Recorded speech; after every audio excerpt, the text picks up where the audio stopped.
আসসালামু আলাইকুম ভিউয়ার্স, সবাইকে আমার চ্যানেলে স্বাগতম।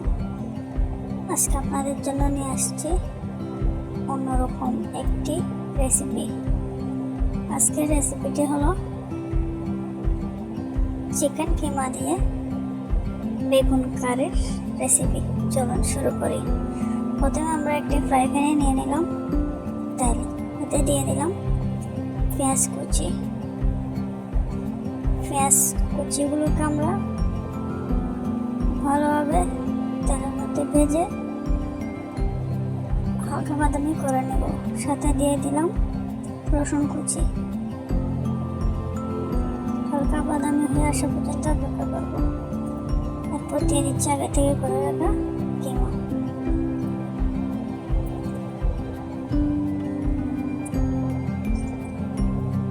কিমাগুলোকে সহ তেলের মধ্যে ভেজে নেব।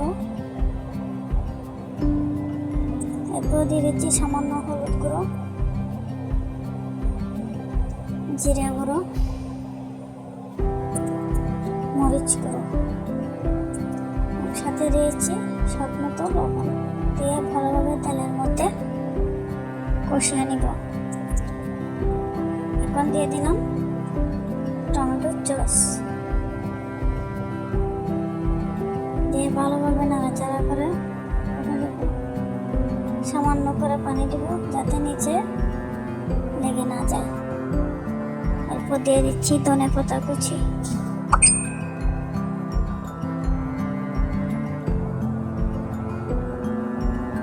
দিয়ে ভালোভাবে নাড়াচাড়া করে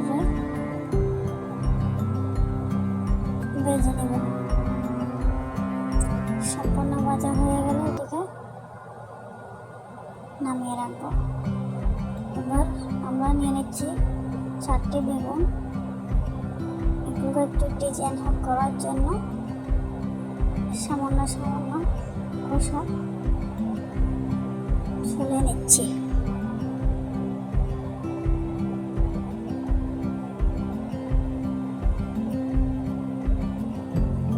আমি যেভাবে দেখাচ্ছি আপনারা ঠিক সেভাবেই তৈরি করে দেখুন,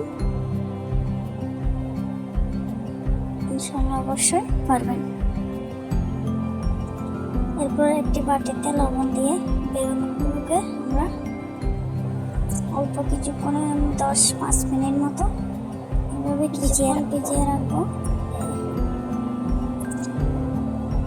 এরপর এগুলো পানি থেকে তুলে একটি তাওয়াল বা টিস্যুর সাহায্যে পানিগুলো মুছে নিব যাতে বেগুনগুলো গায়ে একটু পানি না থাকে। আমি এখানে বেটু সহ নিয়ে নিলাম। আপনারা চাইলেও দিতে পারেন, না চাইলেও কেটে ফেলতে পারেন। এরপর বেগুনগুলোকে তেলের মধ্যে ভেজে নিচ্ছি।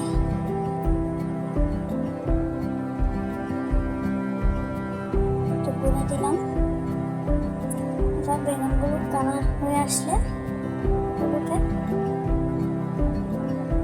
নামিয়ে নিব।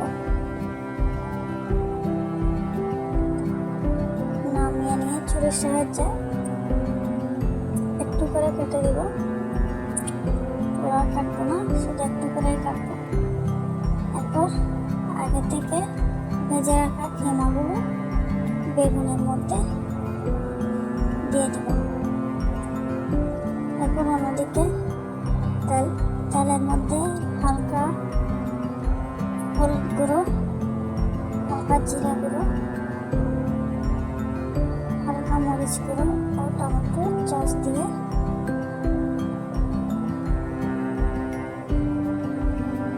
কষিয়ে নিচ্ছি। দিয়ে দিলাম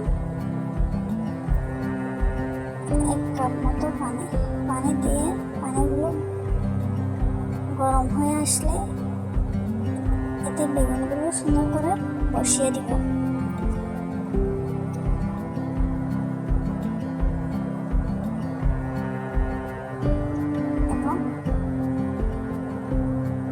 যে কিমা ভাজিগুলো রয়ে গেছে সেগুলোকে সাথে দিয়ে দিব।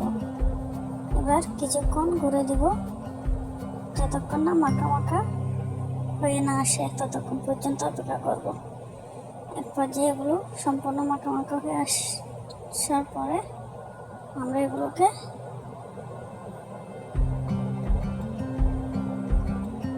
নামিয়ে নেব। আপনারা যারা এতক্ষণ সময় নিয়ে আমার ভিডিওটি দেখতেছেন সকলকে অনেক ধন্যবাদ। আর যারা এখনো আমার চ্যানেলটি সাবস্ক্রাইব করেনি তারা অবশ্যই আমার চ্যানেলটি সাবস্ক্রাইব করে রাখুন। আজকের মতো আসসালামু আলাইকুম।